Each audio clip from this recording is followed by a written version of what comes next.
Good evening, good evening, good evening, everybody. Welcome to another episode of A Stoked Podcast. This is episode 20. My goodness, my Lord.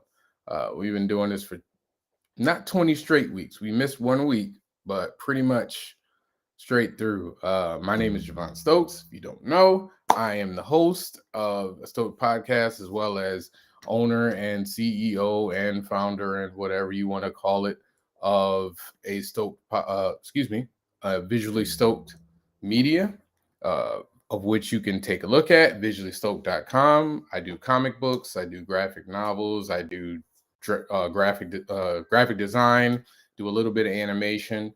For those that don't know, right now I'm in the middle of a Kickstarter campaign for my comic book called Strong. Check it out, featuring an Afro-Latina superhero, strongest woman on the planet. So please check us out at the Kickstarter, and boom, here's the Kickstarter link. So I'm going to get that out the way before we bring in our guests. Let me bring in the co-host first, because he's always late. Our co-host, Jamari Stokes. How's it going, sir? Good. You finished putting away all the drugs? Look, I have to make sure things are at least clean on paper. Okay, got to make sure. No paper trail. Okay, so tonight I'm looking forward to tonight's guest. Tonight's guest is a very good friend of mine, long time friend of mine, another former SCAD alumni. But let me do the flowery introduction as always. Our next guest is another very good friend of mine from the Savannah College of Art and Design. She's taken stints at Saks Fifth Avenue, Lord & Taylor, and Hudson's Bay, and forged her own path in the fashion world with the creation of Rascals and Roses, her small shop of handmade children's items inspired by her daughter, Jackson Rose. She's always opinionated, but incredibly passionate. Let's give a Stoked Podcast round of applause for the ever so stylish Jazmine W. Thank you. I appreciate that flowery intro. I got to bring you in. If watching Steve Harvey at a Showtime at the Apollo has taught me nothing else, is you got to bring people in. You got to bring people in right. How are you doing? I'm okay. Hanging in there. How are you? I'm tired. I know. You see the bags on my eyes? I'm tired. Toddler life.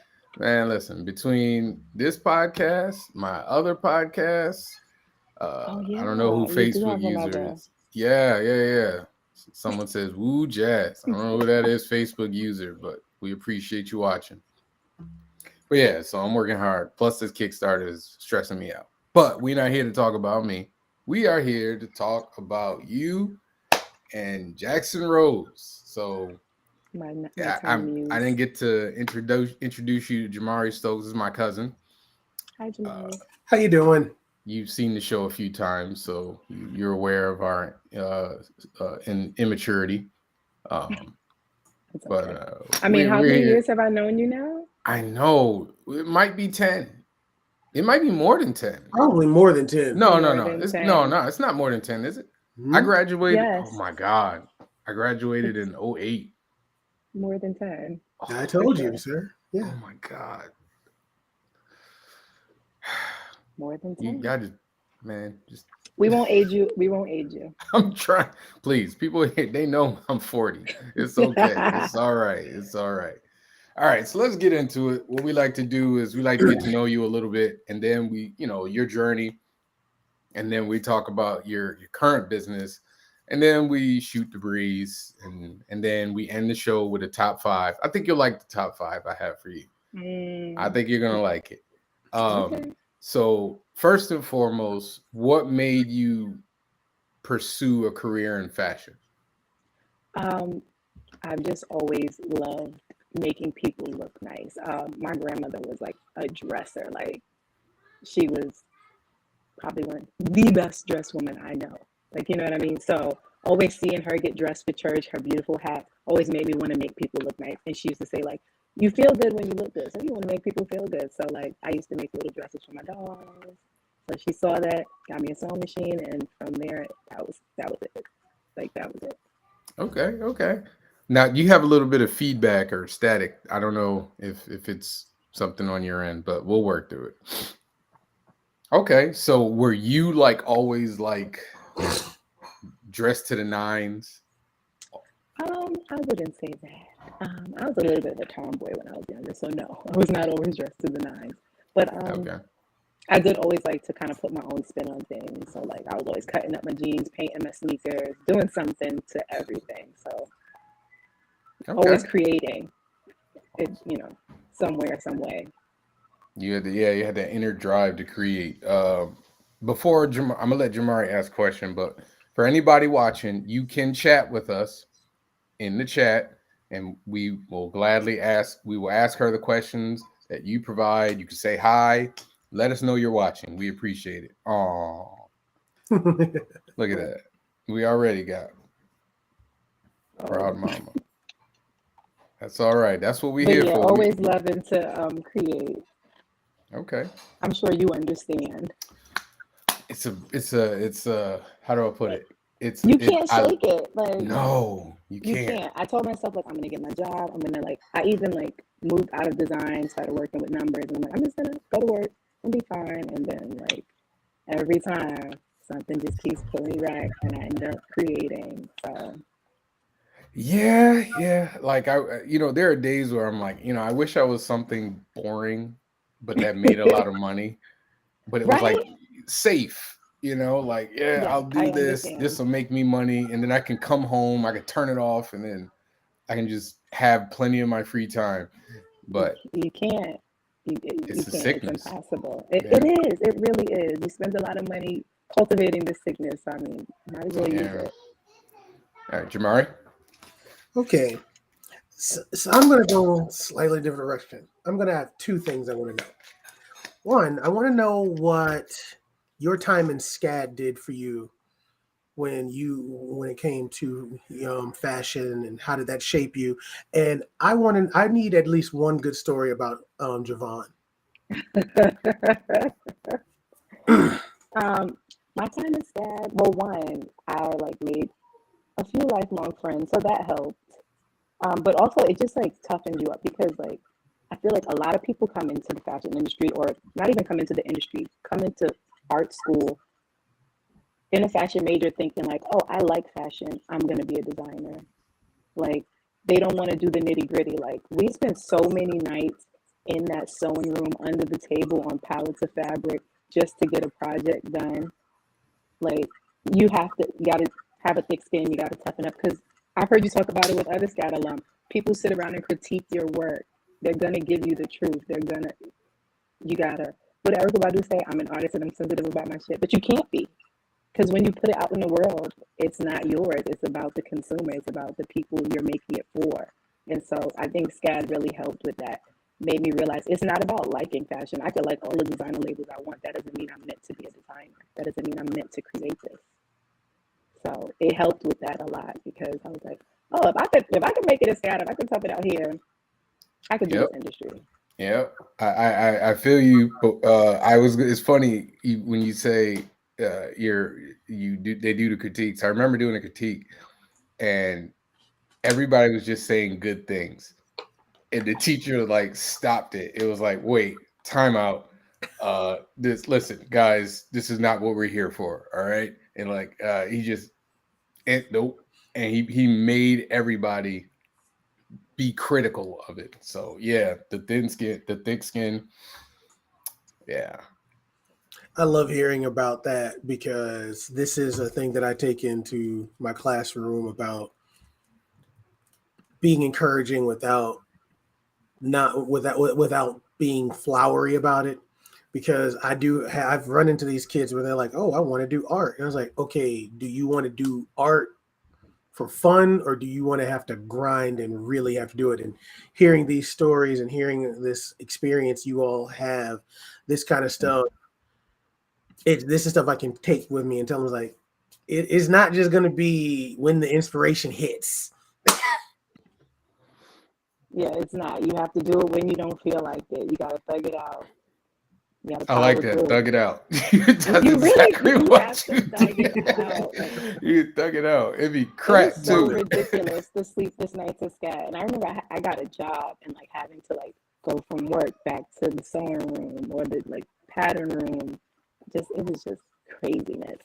But it was when you think back on it, it's like it was some good times because you weren't the only one. There were so many people there all night long. Yeah.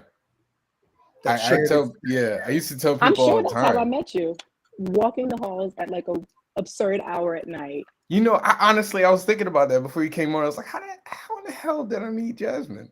Because I know you were next door to my friends that I already had, but I don't remember. I Like, was antisocial in the dorms, though. you were, so I don't know I how didn't the hell we speak to became many people. It had to be at the actual like probably school, walking around at night, because you were always there, and I was just I like, was he's not always a there. design major. Why is he always at this random bank of computers?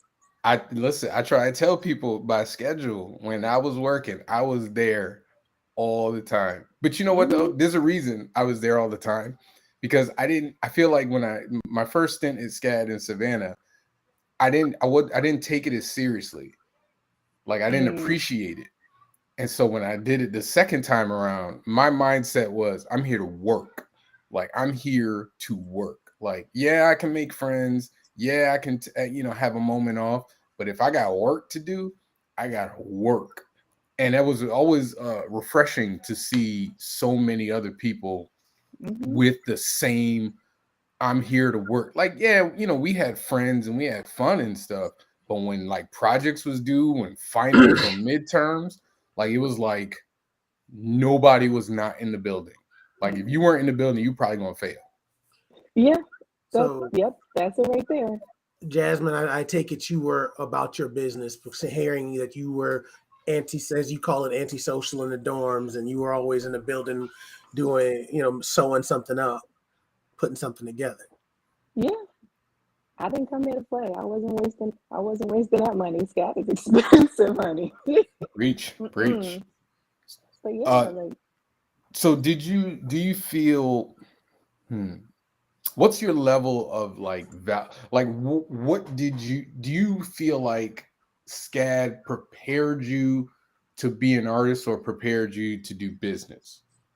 I feel more so that it prepared me to be an artist, because being an actual designer, you're not really sewing. You're not sketching by hand. It's not in this day and age, at least. Like, really, it's computer-based design mostly. Really? So it's like we're doing all this because we have to know it. So it's teaching you the art of it and knowing, I have to know construction if I'm going to make functional clothes. It can't just be pretty. So I think it taught me more to be an artist, because also like you had to do a lot of like avant-garde stuff for your projects. It's not stuff you're really going to sell. It's like you got to think outside the box, but like, is this really what I'm selling to people? Most likely no. Yeah, because I used to see some stuff from y'all, and I'm like, people supposed to wear this around? No, and so yeah, it taught us more to be an artist, in my opinion. And I don't know. Yeah, it taught us more to be an artist. Okay. I don't think it prepared me for business at all. Yeah. I got into the industry and I was like, well, damn, this is a bummer. I'm like at a desk, drawing on a computer. But what did you think it was going to be though? I thought I was really going to be making some stuff, and I was going to be making like some like futuristic next level stuff. Like, you know what I mean? But it's like, no, the big business of fashion, you're not making all that fancy stuff. Like, everybody goes into it thinking, oh, I'm going to be the next Alexander McQueen. I'm going to be the next Marc Jacobs. But well, I won't say that now. I feel like now it's a little different. Well, People are more so looking for something relatable, something they can connect to. You know what I mean? I feel like they shop more with the person than the brand. At least that's what I see. Interesting. Like, give us an example. So if I'm shopping, like, yes, I know Gucci, I know Chanel. I don't necessarily feel that's where my dollars need to go. I want to shop small. I want to shop with someone relatable, someone with good values, which is like part of the reason my shop is a small shop now. So you think that people who support me are supporting me, not necessarily like, yeah, I make cute stuff for kids, but you can find cute stuff for kids on ASOS. You're going to pay $20-something for my kid t-shirt because you support my values as another mom. You relate to me. Not because my shirt is cute. You can get a cute shirt for $5. Shein sells shirts for like $150, no exaggeration, straight off the factory line. So like, you know what I mean? People are paying like $1.50 for the connection. No, literally. Like, oh, straight I from was factory gonna say $1.50. $1.50. I'm wow. How do you So how do you get profit out because of it's it? straight off the factory line. So you know what I mean? There are brands that can sell for peanuts. And yeah, people shop that, but they're also going to support me because they connect to me. They relate to me. They're supporting who I am, not just the cuteness of the clothes. So do you think it's easier for someone to do work independently now than it would have I been think so. years ago? I think so. Yeah, It's for sure. it's funny, like the way you describe it is so close to like the independent comic book scene. Cause like But don't you feel like it's that's yeah. different now? Well, Exactly. what I'm saying is like people like when I sell a book at a Comic-Con, many times people will buy the book because I say something funny or like they can relate to me or they want to just, they get to know me for a 5-minute span and I like this guy. Yeah, I'll buy your book. And so like it's interesting that to hear that the fashion industry is very much the same, is kind of going down the same road. You But didn't see that comment? huh? You didn't Yeah, see that yeah, last yeah, yeah, comment? Like, yeah. And it's good though. I mean, I'm all for. I mean, clearly, I'm all for small business.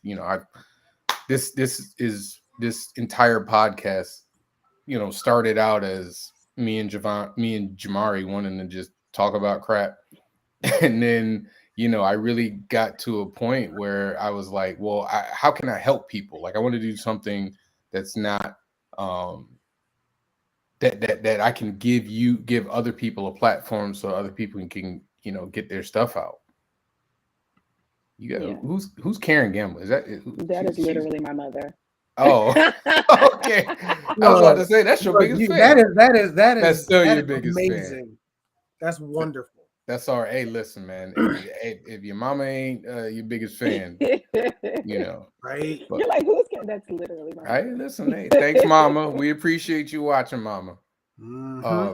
All right, let's talk about let's so you went from SCAD into the fashion industry and you made a few stops. What was Study I don't want to fashion do that to business. you. I'm not going to do that to you. I was going to say I was going to do something, but I don't like to help people burn bridges, so I'm not going to do that. What was your best experience? What was your best experience?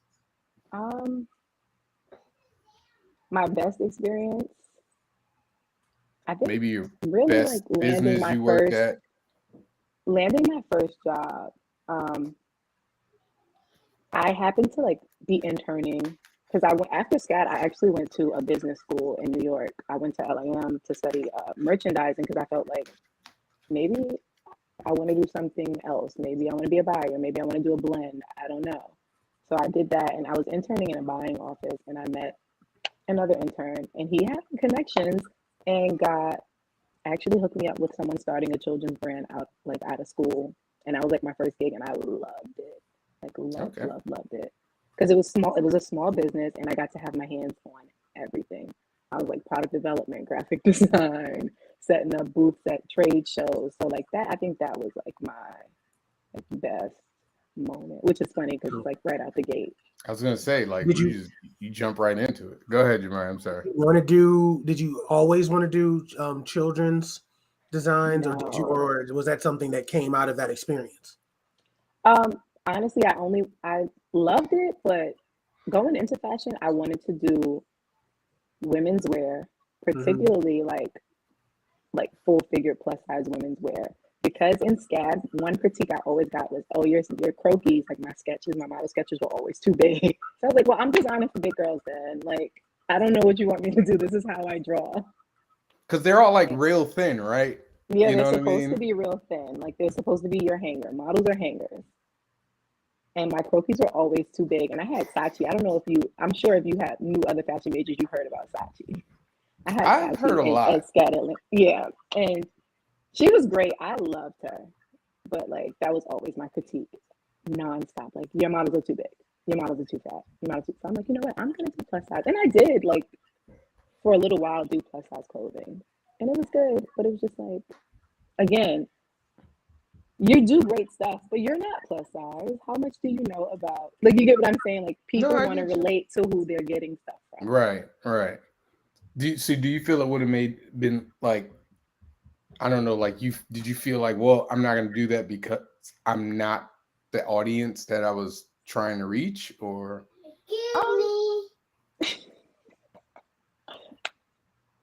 Better yours than mine, because mine Yeah, got on the camera and said hi. he literally said, "Excuse me." I just That was adorable.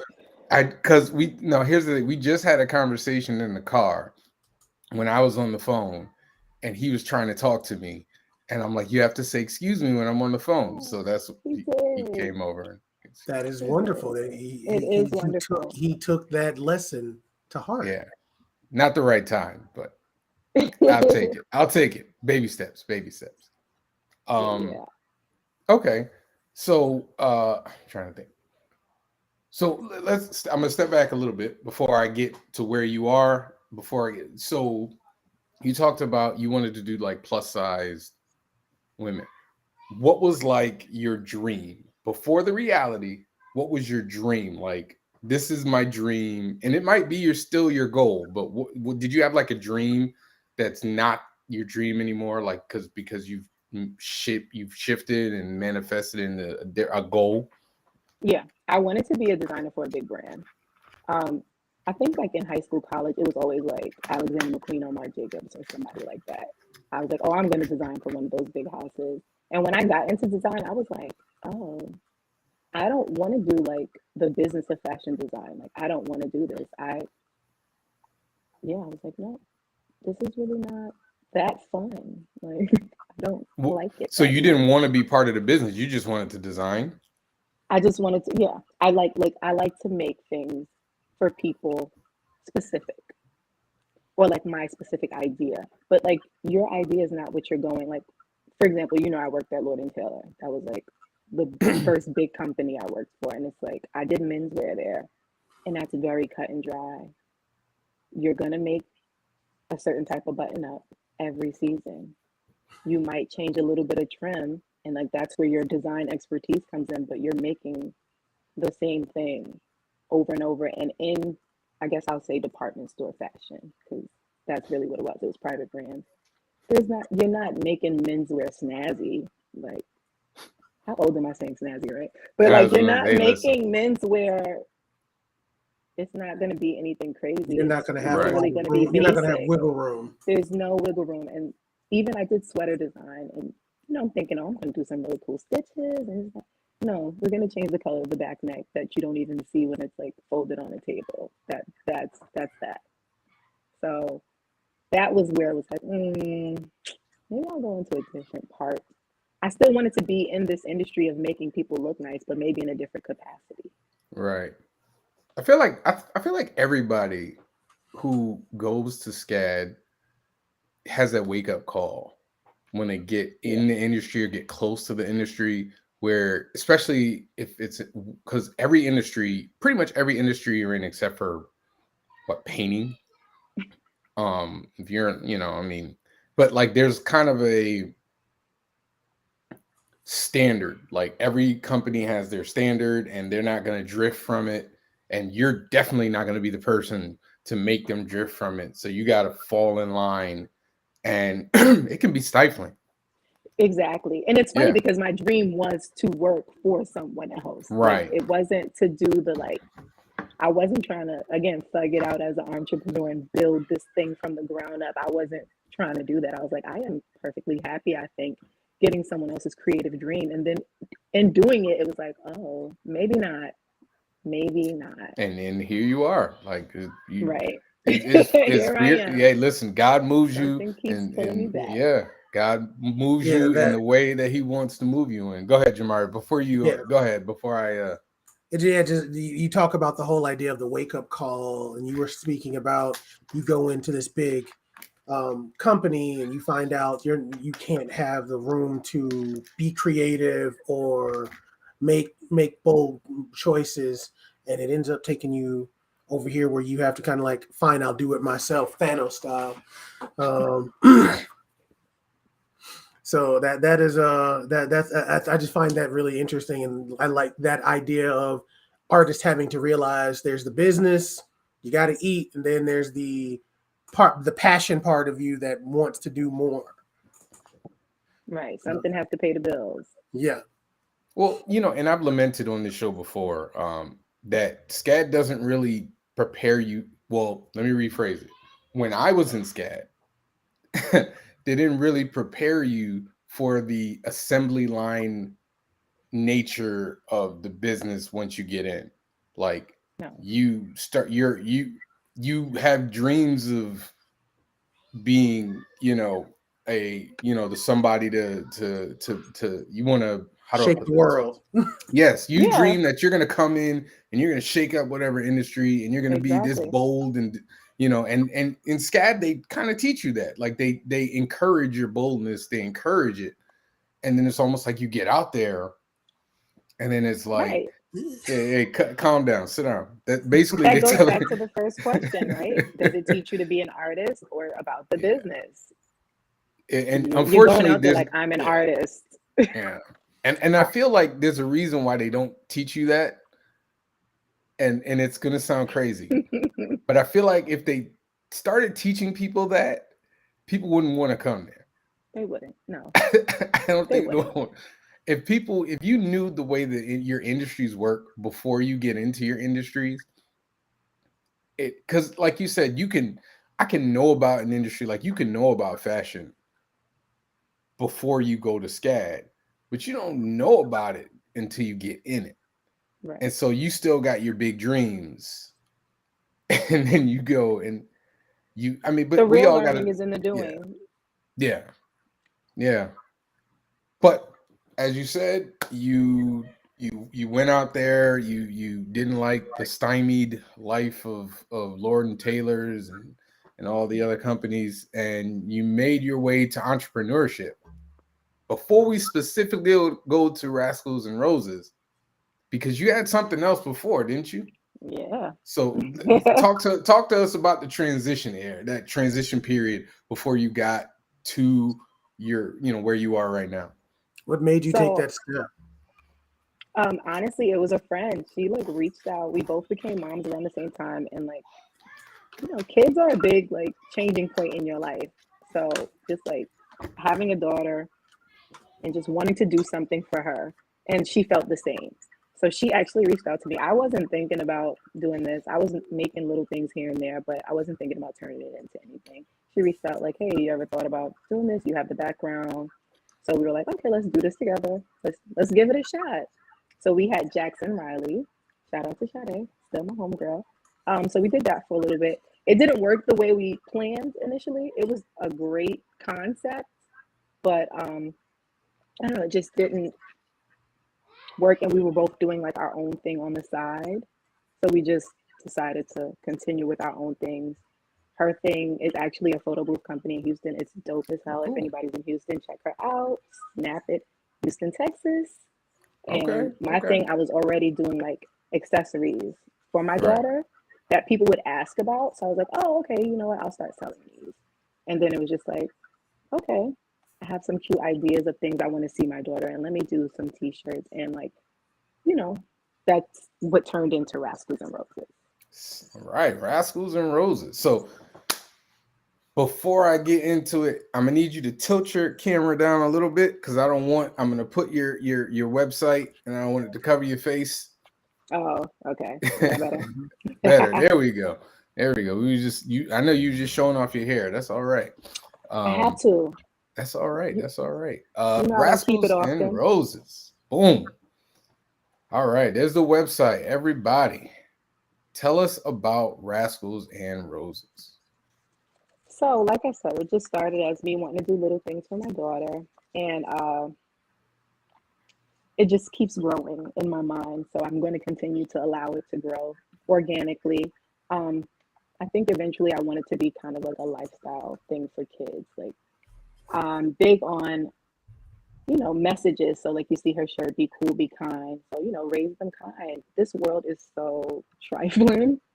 Yes, we got to raise good humans. So I kind of want to put a bit of those values into it. Also add, maybe eventually some toys, or I just love to create things that my daughter is the biggest muse. She is. So add more things literacy is something I'm big on. So maybe expand and include books in the shop that clothes can link back to. So like, yeah, I'm just letting it grow as I go. Okay. All right. I got one more. I got a question before I go, Jamari. What did you learn from your first experience with entrepreneurship that you carried over and that helped make that experience better? I think part of it is what I said earlier, like the relatability, because we didn't really like to really be the faces. We didn't want to, neither of us are big on being out there on social media and putting ourselves out there. And I feel like people were looking for that. They wanted to see and hear more of us. And so I'm trying to do that, hence me being here. There you are. Hey, listen. That's okay. All right. Yes, marketing sucks. It does. You It gotta does. do everything. You gotta be Oh, content creators. You gotta just buy the stuff, man. Just buy yeah. the stuff. I know. Just buy it. Why I gotta convince you? No, And to I get get out it. there and put it in people's faces. Like this year, I think I want to do more street vending. There's festivals. There's markets, and a lot of markets every weekend in New York, all over the place. So do more of that, getting out there, because people respond it so well when they see it in person. Like your following in Instagram also doesn't equate to your income, your business, your sales. So also kind of taking the pressure off of myself to be super savvy on social media. I was gonna say. So you called yourself you self-described yourself. You're self-described as antisocial. How No, are in you? college. Oh, In okay. college. So you out of that. Yeah, for the most So part. well, I was gonna ask, like, is it difficult for you to like interact with customers, on a one-on-one level, or even on a broader level? Not as much as I thought it would be. I thought it would be like painful, like just having to make small talk and just talk to people I didn't know. But I have like social media mom friends I ain't never met that they will like DM me, repost my stuff, and like, you know. And even when I'm out, moms will come up, and my daughter is like the most sociable person in the world. So I cannot be antisocial. She wants to say hi to everyone. And she's like, Mom, they said hi. You need to say hi. So I can't not be sociable. She's a social butterfly, Okay. much like my Okay. mother who keeps leaving comments. Hey, listen, that's okay, Mom. You keep dropping your comments. This your baby. That's all right. But yeah, no. So motherhood has not allowed me to be antisocial or be to myself. She Okay. is, yeah, I You have to come out of my shell. we're talking about doing going to different shows and going to markets. Do you ever want to have a storefront, an actual physical storefront, or would you think it'd be better to do pop-ups, like you said, continue doing shows where you're able to move around and still interact with people? I think it would be better for me to do like pop-ups and artisan markets, because I feel like that's more of it's handmade stuff. It's from me. I don't really want, first of all, I don't want the overhead of a storefront. I feel like it ties you down. I want to be out there going to the people. They Oh, don't you're have the to find second me and person to search say too that. hard. Mm-hmm. You're the second person that's come on this show and said that they didn't want to have their own shop. They're I okay think with that pop-up. I think that's just a trend now, man. Yeah. To have a store, you probably have to have corporate backing anyway, or And a lot of inventory that's going to tie you to things. I like to be able to pivot when I need to. so would you So want your stuff in a big box store at any point, or would you not a rather big keep box it? store, maybe like boutiques. There are plenty of cute small child like shops for kids. Maybe someone like that. I would do wholesale for someone like that, but not. I don't want to do like a big box store. I don't think. You ever think about having a website instead of just going through Etsy? Yeah, I like Etsy for now because full time working still, full time momming because I work from home and my daughter's here with me. I don't have to promote as much Etsy kind of people who from states I would never think of find my stuff, favorite it, share it, buy it. Like so that's why I like Etsy for now. But as it grows, I do intend on going back to a website format of my own. Okay. Yeah, I get that. I got you. Do you think, because I know my answer for me, but do you feel a greater drive being a parent than you did before? Oh, for sure. I have, because like I said, we're forming these people. I have to set a good example for her. I have to like show her what it looks like to work and do it for yourself. That she can do that. She's not just seeing me slave away for somebody come home complaining about my job. I can do something that makes me happy at my own pace. I want her to see that. Like, we're their first superheroes. Yeah. You know, so yeah, she definitely for sure is like the biggest motivation. I have way more drive. I'm quick to be like, I'm bored with this. I don't want to do that anymore. But I can't, like, I just feel like I can't do that. Like, what example am I setting? Yeah. I think, like, I've talked to my daughters about this, and I'm always like, your goal shouldn't be to work for people. Like, I've said this to them, like, y'all, you should be trying to like be your boss, because I have a full-time job, and I actually like my job, believe it or not. Like, I like my full-time job. I like the people, but it's not my long-term goal to be working for somebody. Like, to people, and then you know what, there are people that do, and because the entrepreneurial life is not for everybody. Like, it really isn't. Like, there are a lot of people who try and shame people into believing that, well, if you're not your own boss, you something's wrong with you. Listen, man, there are people that like to just go to work, come home, and call it. And a lot of those people make a lot of money. But you kind of have to have that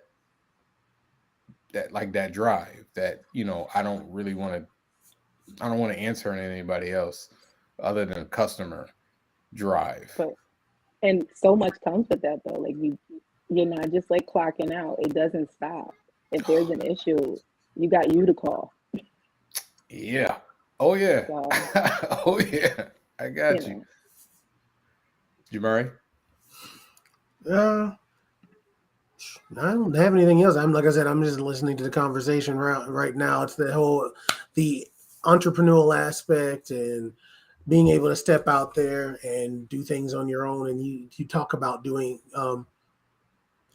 setting an example for your daughter. And what would you tell your daughter when she gets old enough? What would you tell her in terms of how to step out and start her own business if she were to say she wanted to do that? I like that question. That's a good question. Start where you are, because perfectionism will delay you and you will never do it. If you're like, everything has to be perfect, it has to be this way. Start where you are, perfect it as you go. I like that one. Yeah, I definitely like that. Yeah, I agree with that 100%. Because there are a lot of people who will be like, oh, well, this needs I need to have this, and then this at the right time, and we're talking about you, Jamari. I've been talking. I've been pushing Jamari for a while now. But it's so tough because it's like, once you start, then the doubts kick in. And at least for me, like when I first started doing my thing, like doubts kicked in, and it was like, well, what if this isn't good? All right, well, what if nobody buys it? And then like I had all these doubts in my head, and I just I had to drown them out and be like, I just lost myself in the work. And then so by the time I finished, the doubts were still there, but it was done. Did you have any doubts, or were you just like, nope, this is it? Yeah, for sure. It's just like, what if it's like, well, somebody else is doing that. Why are you doing it? And I always see, every time, I feel like there's always like something that comes up. You always see something on social media or somebody says something that you're like, dang, I needed that right now. But I always feel like I see that post where the girl is like, okay, my friend said she wanted to do something. It was a really good idea. But then she saw it on Instagram and said she couldn't do it. And I'm like, you go to the bread aisle, how many types of bread is there? The industry doesn't have the you. Like, put you into it. Right. So you just got to remember who you are and what you do and why you do it. I like this And shirt. also I like remember, that Saturday. everything is not going to be a home run. Like, everything ain't going to be a home run. Yeah, that's the tough part. That's the tough part is understanding that failure is not a bad thing. Like failing to I had to learn that the hard way. Like failing It's is an good. opportunity to learn. Yeah. Like, and it's not even a failure. Like I don't even call them failures. It's just like a setback. Like, all right, this didn't work, so I'm gonna try something else. Like you gotta keep swinging, which is why I said the entrepreneurial life ain't for everybody. It's not. It's not.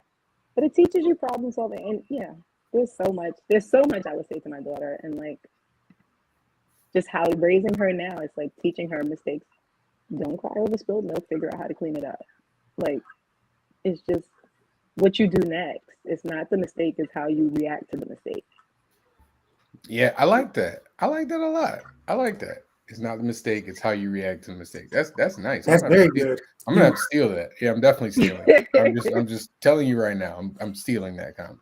You might hear that on this podcast a lot. For real. But like, we will be glad to give you the yeah, we'll give you the shout out. I'm gonna be in the comments like my mom. Like, I said that. Hey, by all right. means, you can be in the comments. You can tell your friends to be there every day. Tell all your friends to come and watch the show. That's why we're here. We're here to give people opportunities to see other creative folks that are out there that you would have never had an opportunity to see.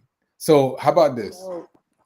Before you go into that, I have one more question about you gonna cut me. So you said that your big influence was your grandmother, correct?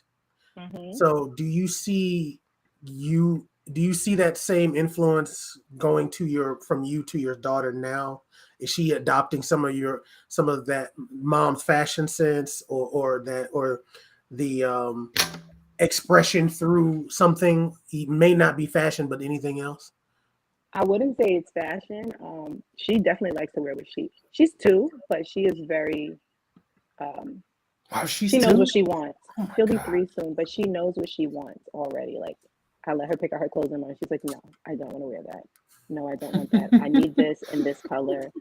And if you don't, it's going to be some problems if you're not picking out what she told you to pick out. So I wouldn't say so much influence in her style, but she does feel comfortable to just say what she wants and be herself and be very loud and opinionated and, stand in who she is at such a small age. And I'm so proud of that. But I do see that as you should be, just picking up on just how I am and the things I do. Like, I cook, so she likes to cook. She wants to come in the kitchen with me. She wants to do things with mom. So she wants to do what I do, not necessarily look how I look. Okay, that's good. That's good. Yeah. It's funny you talk about influences. Junior, he was like, "Daddy, you're doing your podcast today." I'm like, "How do you know the word podcast? Do I say it that much? Do I say it that much? Oh, okay, all right. You know what a podcast is." I was going to point to you because I know the influence that you have on your son is big, and the feedback you see from your son is big for you. Yeah, I mean, for me, like, there's a part of me that absolutely hopes he chooses a career that is lucrative but a little more stable. Like, I'm just being honest. Like, both my stepdaughters are interested in creative endeavors. Like my one of them wants to do fashion and the other one wants to do like animation. And I'm like, they probably have been watching me do this stuff or interested in it. And I'm just like, man, y'all picked the hardest, roads to go down.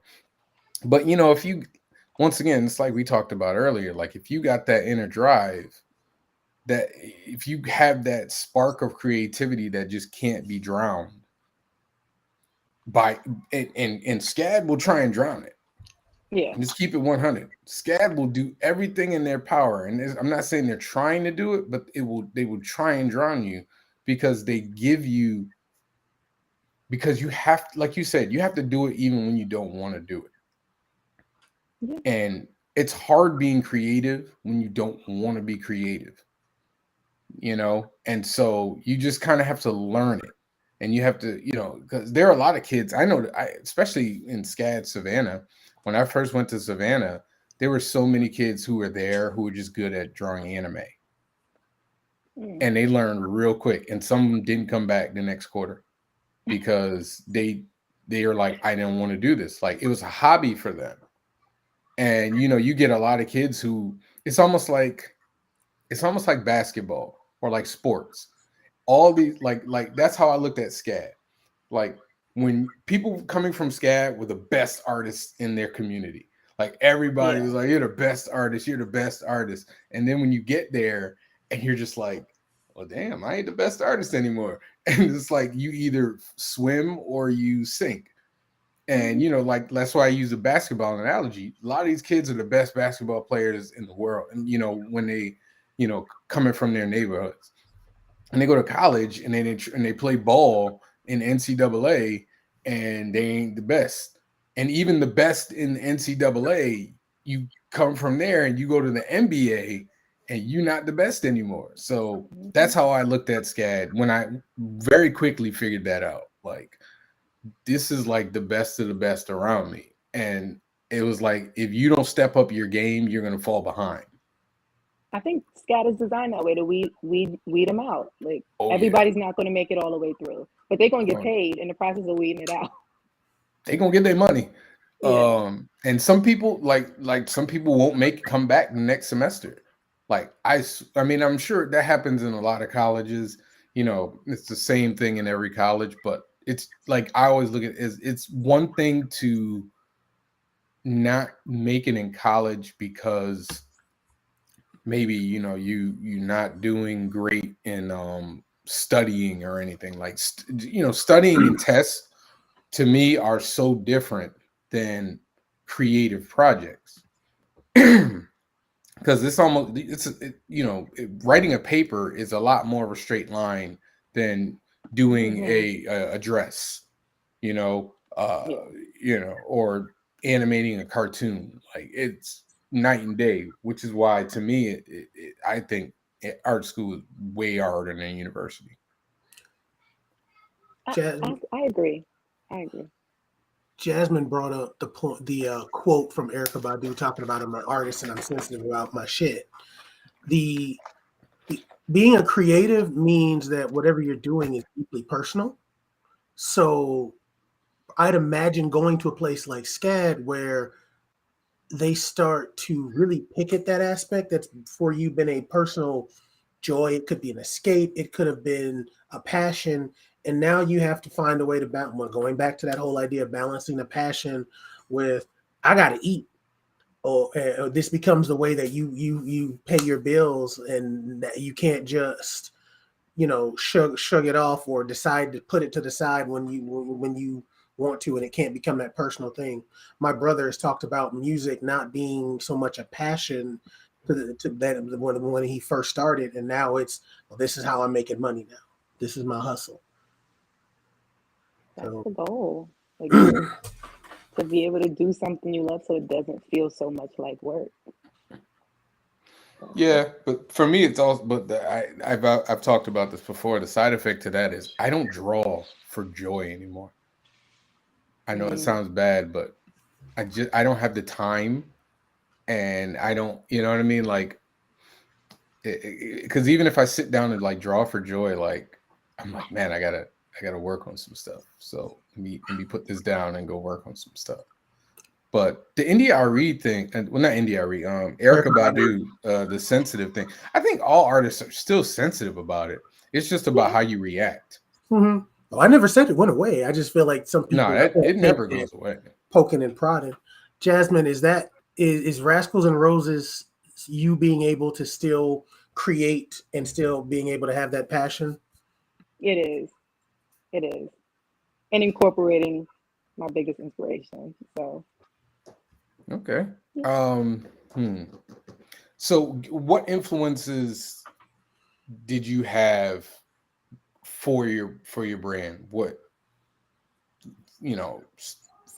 artists, what fashion lines? Are there any inspirations, any influences that went into it that you can see in your products?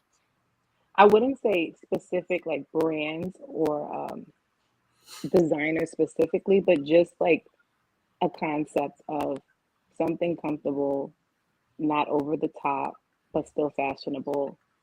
And like I said, that ties back to a message. Okay.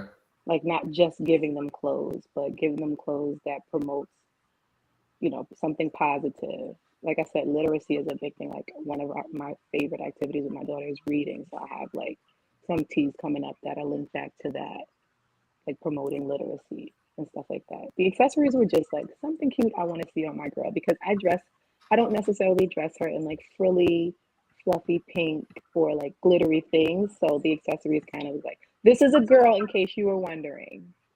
So that's kind of where the bows came from. That's funny. I like that bow tie. I like the bow tie. Oh, man, I didn't save the bow tie. But yes, there's a bow tie you have that was nice. I was like, I can get that for Junior. Really? It's probably No? a hair bow. It's just big. Is it a hair bow? I thought it was a bow tie. Oh, It's man. a big girl hair bow, but Oh, now man. But you Come on yeah, I'm now. saying you might throw a bow tie say, in you be there. gotta onto get on something it. now. You You might might right. be You onto might be something. on to something. You might Okay, have to all throw right. some type of next bow tie on there. My wife is dying to make my son a model, so you just let us know, and we will I work it got out. you. She's dying. Let me send Put him the, that Saturday shirt since you like it so much. hey, listen, he'll wear it tomorrow. Okay, cool. Actually, I have like a ton of other questions. So how did you get to Etsy though? Like, how did you find your way to Etsy? Because there are plenty of other, avenues that you could use. Because I shop on Etsy. So like when birthdays are coming up or holidays or anything, I'm like, okay, I need something specific. So I'm like, okay, I'm going to search a specific type of shirt with a specific type of saying, and I know that Etsy is a good place for that because it's handmade goods and they're niche. So I'm like, okay, it's the perfect place to sell these type of things. If that's where I go to look for those things, that's where a ton of other people go to look for those things. Okay. Makes sense. So Trying to get that's you how an I ended up on endorsement. Etsy because I like shop on Etsy. So it's like, All right. okay, I can't be the only one. All right. And I've Trying to get asked you an like endorsement, friends, and girl. they're like, Not only a customer, but a from client. your I mouth to know. God ears. Listen. All right, so give me what was like your most fun. What was the most fun part about SCAD for you? The friends I made, like literally, Jamar forced me out of my dorm room, and so from there it was fun Shout times, out to Jamar. right? I So ain't. yeah, I just ain't. the friends I made. I'm still obviously friends with you guys, so that was the best part of being a SCAD, honestly, because I don't necessarily feel like I said, I'm not sewing, I'm not pattern making, I'm not draping at work. I don't necessarily. It's good for me to know those things to understand construction. So when a factory is trying to make something for me and they're telling me some BS, I can be like, oh no, I know how this is made. Right. So it's good for that, but I'm just like, could I have learned that on my own? Possibly. I could have probably learned that through experience. But the You know, friendships, the connections, were kind of right. invaluable. It's funny you said that because the young lady Diamond. I don't know if you knew Diamond, right? Diamond. Well, Yeah. remember my diamond. I remember I hung out with a diamond at SCAD, but it was a different diamond from Right. Baltimore. So they were friends. I wasn't necessarily friends Oh, with okay. that diamond. I know my diamond hung out with her and Yvette a lot. Right. I remember. It's funny she brought that up because she was talking about how she felt like she didn't need SCAD. Like if she would do it all over again, she wouldn't do SCAD because she felt like everything she could have learned outside of SCAD. Yeah, I think not everything.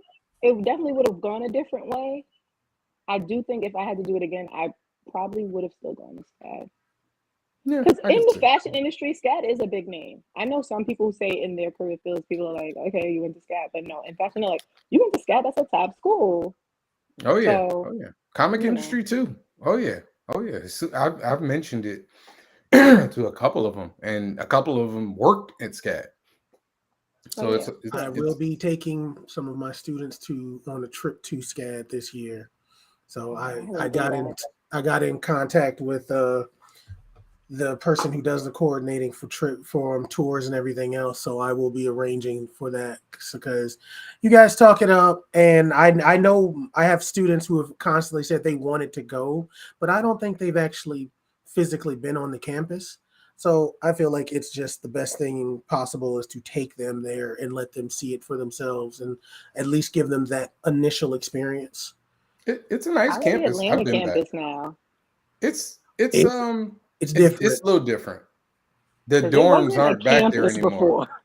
The No more dorms aren't back Springhouse? there anymore. Before, yeah, Springhouse is like Well, something Springhouse else. wasn't a dorm. It was like an old Yeah. Holiday Inn.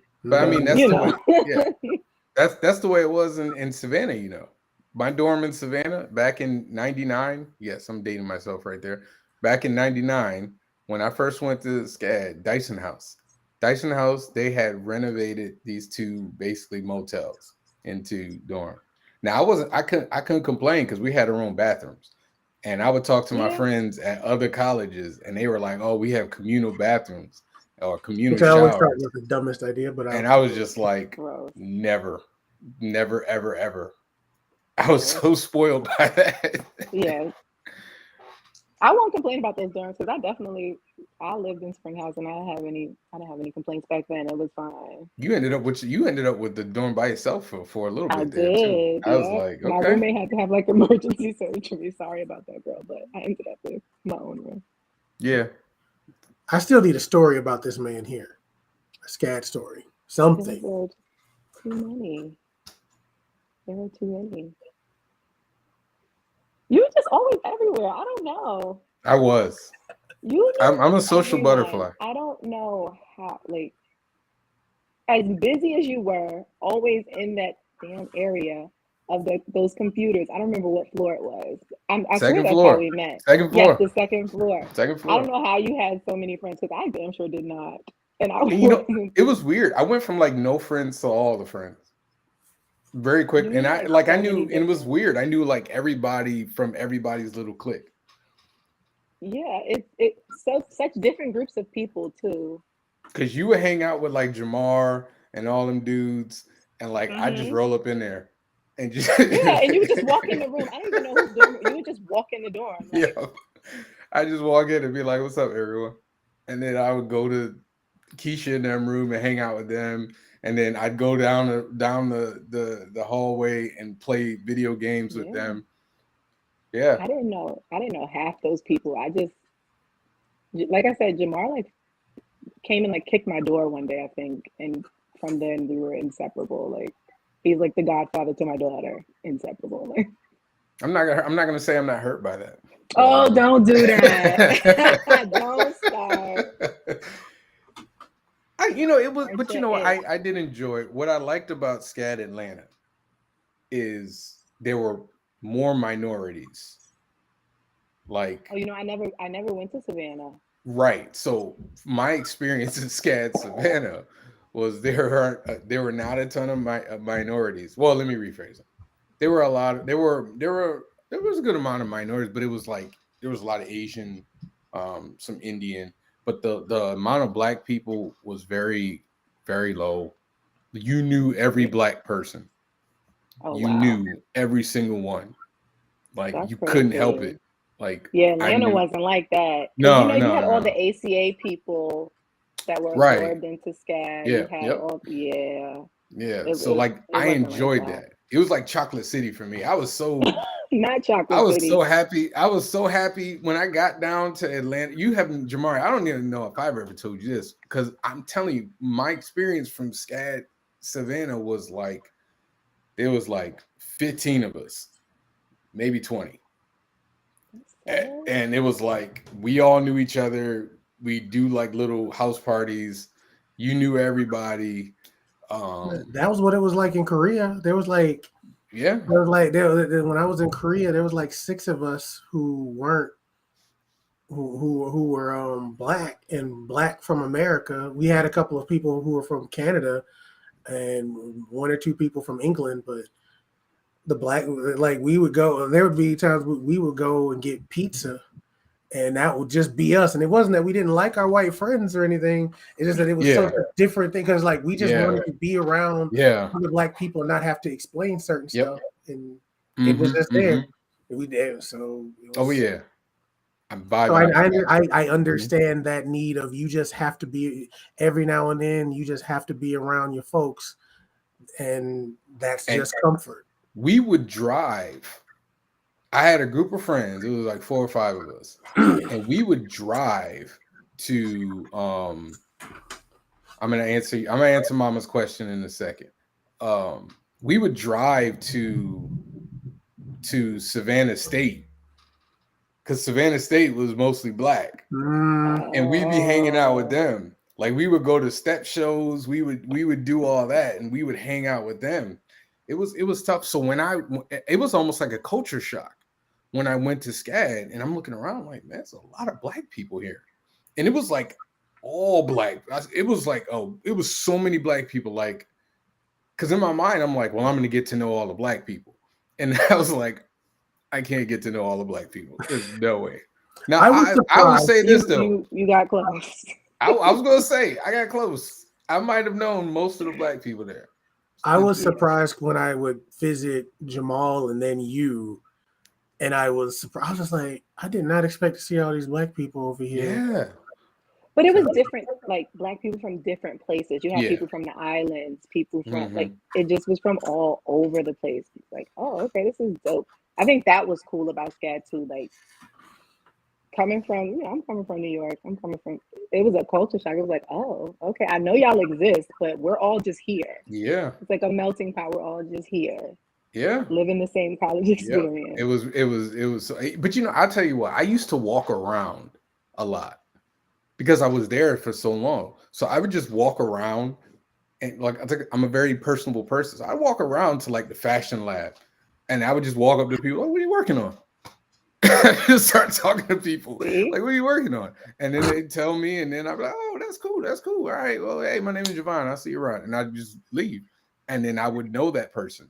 And then you would really see them around because you were always walking around. I was always walking around. And then like I always had people, and after a while, I wasn't even asking for it. Like, because I didn't have a meal plan. And like when we were downstairs in the cafeteria, I would just be hanging out with people, and I'd be like, "Yeah, I'm about to go get some food from Checkers," and they'd be like, "Hey, you don't want to go? Hey, I got you." And they would go in and get me food and bring it back. And so like they kept doing that so much that even the staff got to know me, and the staff was like, "Yeah, just go on and get it." Just go and get some. In the lunchroom, they were cool as hell. Cool. I'm still cool with them though on Instagram too. I still be too. That's good. That's good. They cool people. All right, I don't know if your mom's asking you or me. What was it like being so far away from your family at the time? So this is me. Your first experience on campus. My first experience at SCAD in Savannah. Well, initially. Well, I tell people this story all the time. When my mom brought me to SCAD, she literally dropped me off and she took me to Walmart, bought me all the stuff I needed, and was like, "All right, love you, son," and took off. She didn't stay around. Her and my godmother. Shout out to Nanny. How you doing? But they bought my stuff.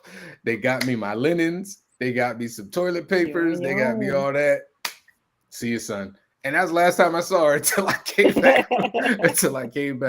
But it was weird. Like you're on your own the first time in your life, like for real. And I had to like adjust because no one's telling you to do your homework. Nobody's telling you nobody's telling you to take a shower. Maybe your roommate might, but for the most part, like taking care of yourself, like it was fun. But it started off weird because we had like a tornado warning as soon as I got there, and so we were there for maybe like a week, and then we had a tornado warning, and then they shipped all the like students into like these schools, and they had to stay in the schools for almost like 2-3 days, like sleeping on cots and stuff. That's But awful. but I was like, I'm not doing that. And so I found somebody who was driving to Atlanta. And so I was like, yo, can I get a ride? Can you drop me off at Stone Mountain? Because that's where my godmother was from. And so they dropped me off at Stone Mountain. So I was at my godmother's house chilling. And all my friends were going through this huge, shared experience of staying in schools with cots and it's funky and everything like that. So then by the time when it cleared up and they told us to come back, and I think it was like 2-3 days, I think I hopped a bus and I took a bus back, and like everybody was like traumatized. And they're like, where were you? I was like, man, I was chilling in my house, man. I was I was relaxing. That's an awful start to college. It was. So your mom said the question was for both of you. What was it like? What was your first being far away from home, your first experience on campus? It was fine. It was fine. I mean, it was an adjustment, but like after a while, I got a job and I just was busy. Like, you think like, oh, there's gonna be a ton of downtime, but there was a lot of work to do. So I was literally working like at a job, or I was working on schoolwork, or like in a dorm full of you crazies. So it was crazy. There wasn't a ton of time to be super homesick. Yeah. It was just like go, go, go. Yeah. Yeah. It was fun times. I mean, yeah. So I'll give a story. I'll give a fun story. I don't know if I've told this story on here, but I'll give it again. This was my first year, freshman year. I had been at school for maybe like 2 days, 3 days. This might have been the second or third day. I'm not even sure. But I had met these 3 or 4 people. I'm not going to call their names out. I'm not going to put them on the internet. That's all right. And we were all sitting around. It was late. We were just talking.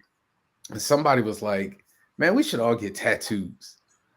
And I was like, sure. Yeah, let's get tattoos. Like, let's all get tattoos. And so the 4 of us found the shop. And so they had 3 tattooed. They had 3 tattoo artists. So I was like, y'all go. I'm not sure what I want yet. So they're getting their tattoos, and I'm seeing like the pain on their face. Like I'm seeing it, like I'm watching them, and I'm like, and they're talking to me, what are you going to get, Javon? I'm like, I don't know. I might get da-da-da-da-da. And so when it got my turn, I was like, oh man, I ain't got no money, man. I'm gonna do it next time. I'm gonna do it next time. I got you. Never got a tattoo. Never. Right. Never in my life. I'm proud of myself because that was me being an adult and not a stupid kid. I'm proud of myself. I wonder what I wonder how they feel about those tattoos now. Well, you know what though? I know one of them got, I know they still were happy about their tattoos. They were never complaining about them afterwards because I was still cool with them for the duration of my time there. So it's not like they were like mad at me. I was just, they were happy with their tattoos. I know one of them kept getting tattoos, but I was just like, I ain't got no money. Because, I can't think of anything I will put on my body that, a half hour later, I'll be like, what the hell did I just do? It's funny now. If I could think of something, but I'm so glad I never got into the idea when I was younger. And when I was overseas, a lot of my friends did tattoos. A lot of people decided to get some sort of ink, some of them more than once. And I would be like, have fun with that because they're again. I love tattoos. How many do you have? I don't know, maybe 8. Maybe. Mm-hmm. It trips me out now because I got students. I got students coming in, 14, 15, 16 got tattoos already. Oh yes. kids come in and got ink How? already, got them on their hands or arm, and you're Oh like, yeah. yeah, How? I mean, I think all I'm you sure need they is are like ways, permission but from your parents. yeah. okay, I know. somebody Some people just get them. Some people Yeah. just get them, and then if your parents find out, what they're gonna do? Pay for it to be lasered off? ain't nobody paying for that. But it's true. Yeah. But we had fun in the That was dorms. fun. Yeah. Spades tournament. It almost feels. It feels like that's when I cursed out somebody at the spades tournament. You told that story, I know. Yeah. People that cooked during the holidays if you didn't go home in that one kitchen. Did I go home? I always went home, so I missed that. Yeah, I didn't always go home. Like I didn't go home for like Easter and stuff. So like somebody would always cook. Oh no, I was here for that. Like ACA house, I feel like they had kitchens. Oh really? So Yeah, you know what? I think they the did. ACA house had kitchens. They didn't have kitchens. Springhouse, they shorted us. ACA house had kitchens. So if you stayed for holidays and you knew somebody at ACA house, you was getting a home cooked meal. Ooh. Yeah. They used to have like, tournaments. I know I used to come by Jazmine's room and just hang. And just be like, we just chill. be sitting in there and just be chilling. It was chill. Like, it was fun. That's what I wasn't anti-social. I just wasn't. You were selective. Yeah. Yeah, I just wasn't super. Good way of looking at it. You would I remember you used to like get like because you were next door to Keisha and them, and there would always be like a million people over there, and like I would Lord, you was in there always. Keisha let me stay there. Like that's how, because like for those people that don't know, I didn't stay in the dorms. I used to stay with first I used to stay in Stone Mountain. Then I went from Stone Mountain to, I think you, Jamari. Mm-hmm. And then I was staying in Jamari's house. And then I went from Jamari's house to Decatur with my aunt. And so I got tired of driving back and forth. So when I met Keisha, she was like, you could just sleep on the floor or sleep in my chair. And so that's what I used to do. So I didn't have to drive back and forth. So that's what I would stay down. I would literally like stay down in Springhouse, living in Springhouse. And like I would take, she would let me I'd take a shower there, or I'd go into the school and take a shower. And I would literally like bring enough clothes for the week. And like just I was a hustler. Like I was just like, hey man, I'm gonna finish this. Yeah, I was like, I'm gonna finish this degree, because especially because that was around the time when they had the gas shortage. Oh, I remember that. Because I was stuck. I was legitimately stuck at Springhouse because I did not have enough money and I did not have enough gas. So many stories about Atlanta, huh? Oh my gosh. It was fun though. Like, me, us and, Michael, Cook was on here, recently, few months back. And, we used to talk about crazy stuff he would do, how he would just pop up. Like he was worse than me. He would disappear for like a while and he'd just pop up. He was always doing something. Yeah, he was a hustler. Shout out to Michael. Appreciate him. He pledged to my Kickstarter. I appreciate him. But it was always like it was like a black art school. Like I don't know another. It almost sounds like you went to a HBCU. It's like it at almost least at the was. time. At the time, it sounds like, and it looked like in a lot of cases, SCAD at the time was an unofficial HBCU. I don't know if it's the same now, but yeah, I don't know. I haven't been back enough to see. I know we used to they used to have like Boondocks night, and everybody would watch Boondocks. Yeah. Then they had like what was the other show? Probably The Game. Wasn't The Game. Was it Grey's Anatomy or was it Scandal? Scandal. I don't know. It wasn't Scandal yet. It wasn't Scandal yet. Then what was it? I just remember it was like everybody would be like watching it downstairs in that room, and then the It was like a computer game, lab. like Everybody was what in the that other computer show lab. was. Oh my gosh, everybody was in the computer lab. I remember that's when we discovered like that was Pandora was hot. People wasn't even working in the computer lab, not in Springhouse computer lab. No, not in Springhouse. No, It was you music, worked at YouTube. Yeah, you had to you work did in work the in the school. You when you were down there, you was on was Facebook? Yeah, Facebook. You know, Was it See, Facebook or was it yeah, still it was MySpace? Facebook. Problem, it might have been. It was probably a little bit of MySpace. MySpace too. It probably was the beginning of Facebook. No, I was because I was on Facebook before I came to SCAD. But wasn't that when Facebook was like kind of limited? Like everybody Yeah. couldn't join. You had to be like a certain age. You had to be like in, I think, college or high school. Yeah, you had to be in college. Yeah. Yep. So it was like the beginning of like the big Facebook boom. Yep. Because I remember getting to college being like, what the hell is Facebook? Yeah. I spent so much time in that building. It was just like when I went down, when did I go down? A couple years ago, right before COVID. And I just walked around. It was just like memories. Like I remember there was a night where Jamar and what's his friend's name? Which one? Short. Will.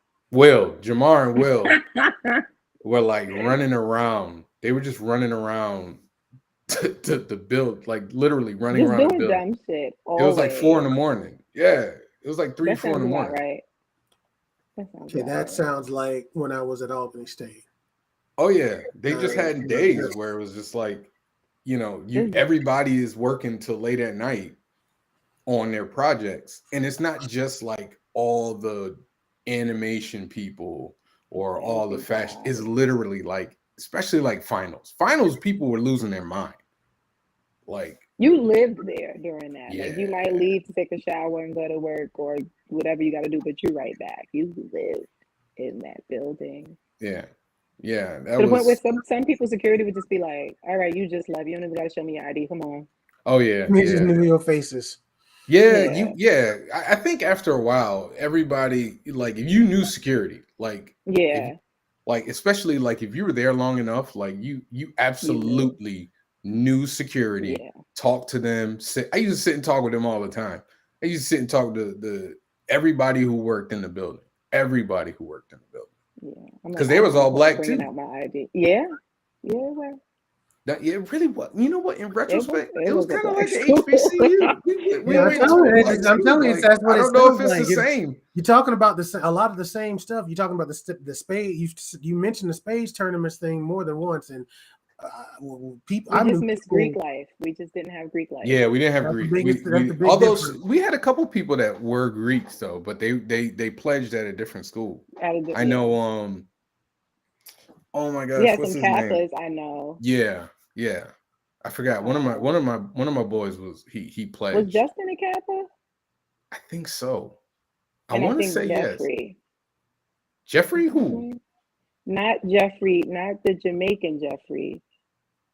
Oh, you're talking about it's not last name Simmons, is it? What is his last name? I know who you're talking about. But there was like some Kappas. Oh yeah. I distinctly remember that. Yeah, we didn't have Greek life. And you know, there were days where there weren't that many black people there, and you could then you see all the others. But for the most part, I think, you know, at the time, I would love to see what the cultural mix is now. Yeah, me too. I think it would probably be way more blended. It's probably the name. Probably. The name like precedes like I said, it's a big name, so I feel like it's probably. But I think a lot of it also had to do with the fact that it was relatively new, too. The Atlanta campus. Yeah, the Atlanta campus. I think it had only been there for like 3 years when I got there. It wasn't long. Atlanta campus is the only reason I came back to SCAD. I've said this before.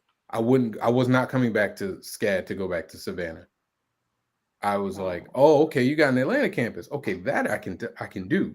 And so I didn't even think about Savannah. I was like, oh, Atlanta, I'll do that. didn't even Trust think me, about you Savannah. you dodged a bullet. Really? Yeah, I feel like a lot of people like the Savannah campus. I think. maybe. I didn't like living in Savannah. I feel like I that was the campus to be on for fashion because that's where the big fashion show happened at the end of the year. That's where all yeah, the people came to speak. Like that was the place to be. that makes Not sense. necessarily to actually, in my opinion, land a job, but that was like, in terms of school, like that was the campus to be on for fashion. That makes sense. All right, so we're not gonna keep you long because we know you got a 2-year-old. You know, she's Uh, still my 3-year-old is running around here somewhere.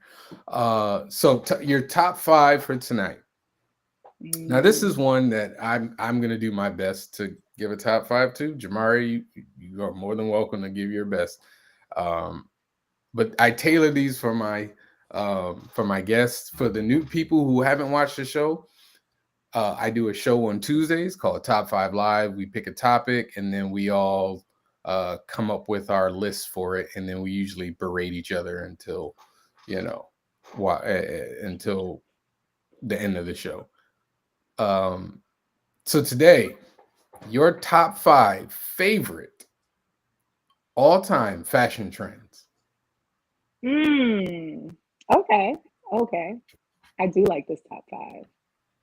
I would say my number one. I know it doesn't have to be in order. You don't have I've to do watched it the in show, order. Yep. but I think like my biggest favorite fashion trend is like oversized, the boyfriend look, like Aaliyah in the 90s. Like that's like I love that trend. The what? Like the oversized boyfriend like look for girls, like baggy jeans, Okay.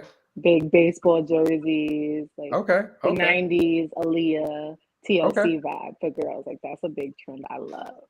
Okay. Another trend. I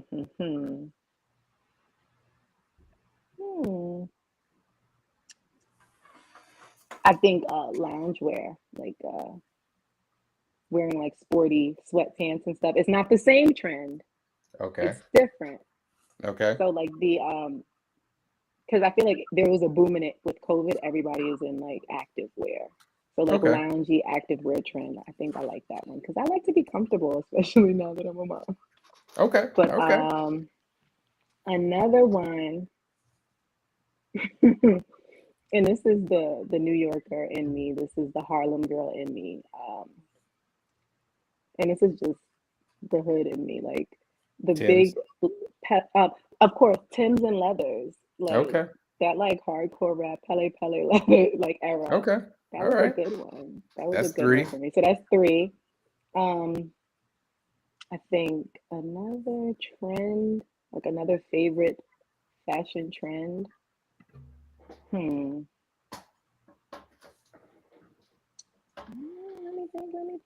think. Right now it's looking all cozy and comfy, but I don't know. I'm not a big fan of neons, which was a trend. I'm not a fan of like the wrestling suits was a big trend. There's so many I'm not a fan of. Could we do that? Okay. Nah. Nah, you got 2 more. 2 more. I like 2 more. I liked cut up denim. That was like Okay. a moment. That was a moment. Like Okay. cut up denim. Yep. And spray painted stuff. That era, I liked that trend. There was Spray like painted. a time period where people were wearing like custom spray painted tees. Oh, okay. I know what you mean. Yeah. I like that era. Okay. All right. I like that. You That's go fine. to the mall and get your airbrush shirt. Airbrush. I like that trend. All right. Mine are very New York. I feel like my trends are very New York. I see. Yeah, very much so. Jamari, are you ready or you need a minute? I mine is weird because it's not so much that I like these, but these are the ones that have stuck out in my head for better or worse. Roll with it. Oh. And I cannot say these are things that I would have some of them I did do, and some of them hell no. Okay. You got pictures? Oh no, we don't do that. We don't do that here. This one I did participate in as a youth. Apple bottom jeans? Nah. Wow. Oh. Okay, Mom. Overalls with one strap button. For whatever reason, That was high school for me. Okay. And so I remember that for a hot second existing. And then you would even get to the point where there would be the colored ones. So they were like purple and green overalls that people would wear over it. All right. This is just eternal. Jordans with everything. People literally wear Jordans with everything in existence. They're now to the point where they are trying to make dress Jordans. Velour jumpsuits, going back to kind of some of the stuff that came out of that era you were talking about in New York. That was very much from that. Yeah. Can't say that was one of my favorites, but it's just permaglued into my head right around with the same shiny suits. Go ahead. This was very quick and niche for a very hot second. Okay. Do you remember leather African medallions and X medallions? Yes, I do. Yes, I do. Yes, I do. And I had one. I absolutely had one. All right, number 5. This one is definitely something that even to this day, I still love. All black New Era hats.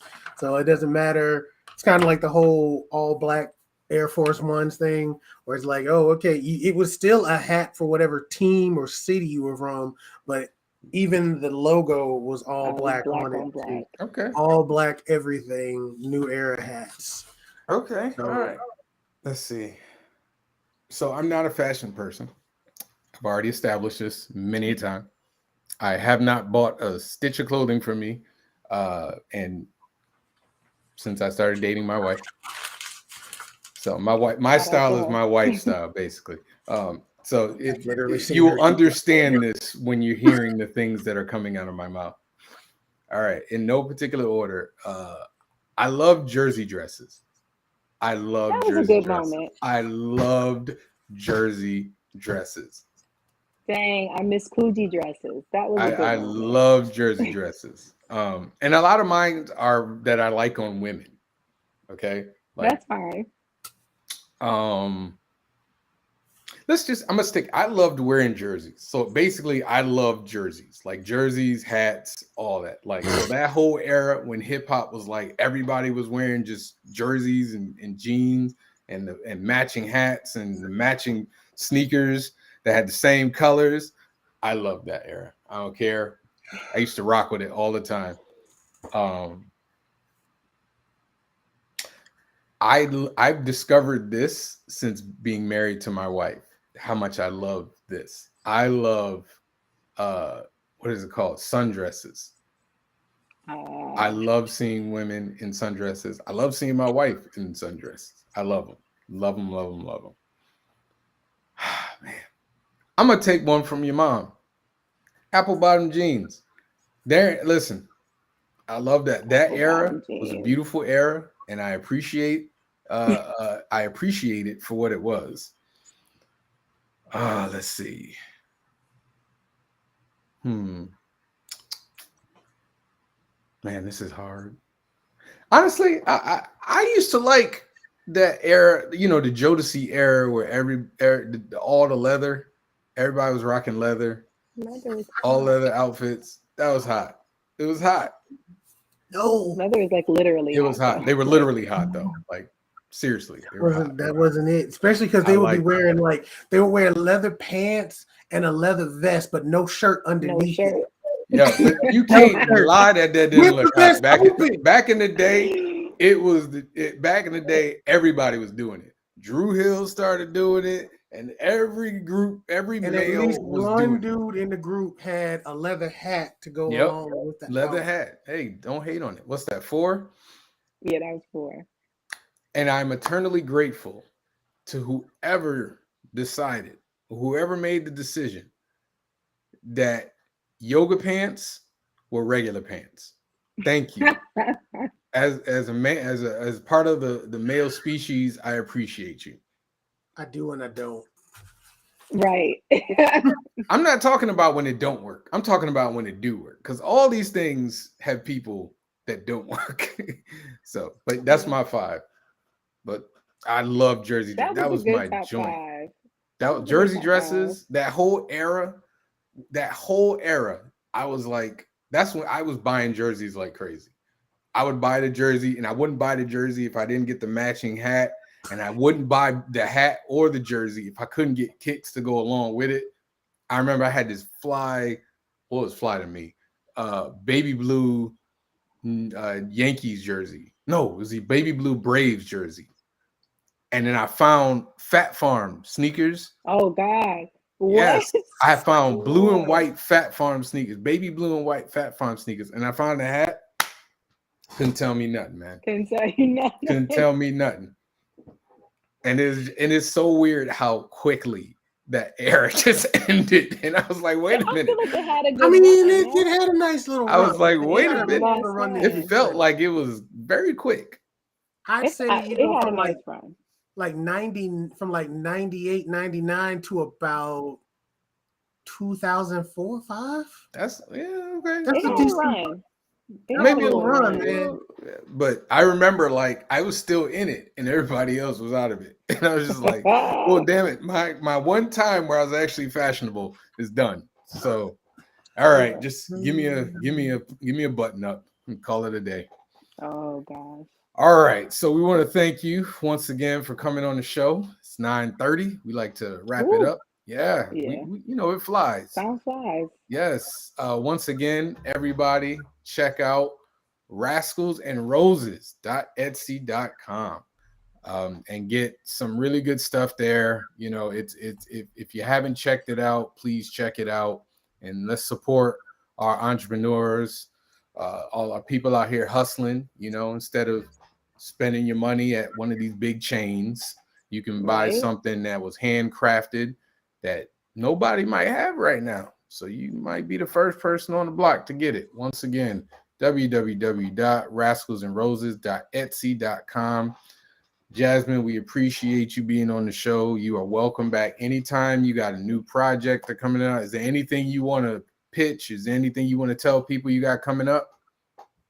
No, just look out for me at your local street fair. Okay, you got a street fair coming up? Not yet, but I will be sure to share when All I right. do. Well, listen, if you post it on Facebook, if you post it, I repost it. So everybody who watches, who checks out Stoked Podcast, absolutely will see. And we appreciate you. And as always, you're my friend. You've been my friend for clearly over a decade now. Over a decade. I'm like, dude, we had to have met in 07 or something like that. It had to be 07. 06 or 07, because I didn't come there until 06. Yeah. And I was there from 07. Yeah, I was there from 06 to 08, and then I was out. Same. So because I came back to New York. But I appreciate you. Kiss your baby. Good night. Say what's Appreciate up to Boo your Thing, time. as always. Thank you for the wonderful conversation. Thank you. Yes, My yes. love. And next week we will have Lori Foster from Unlikely Heroes. Can't wait for that. I usually have a graphic up. I'm sorry I don't have one up today, guys. I work really hard, guys. I work really hard. So as always, of course, check out the Kickstarter. Support the Kickstarter. I have 5 more days, people. 5 more days, and we are at 2,600. We are over the goal, but the goal is to always do more. So I can be more. So please, Kickstarter link is below. Check it out. Support, even if it's $3. $3 will help. Once again, thank you. And thank you for everybody who stopped by today for some creative talk with creative people. This is a Stoked Podcast signing off. Y'all have a great night. Go Celtics.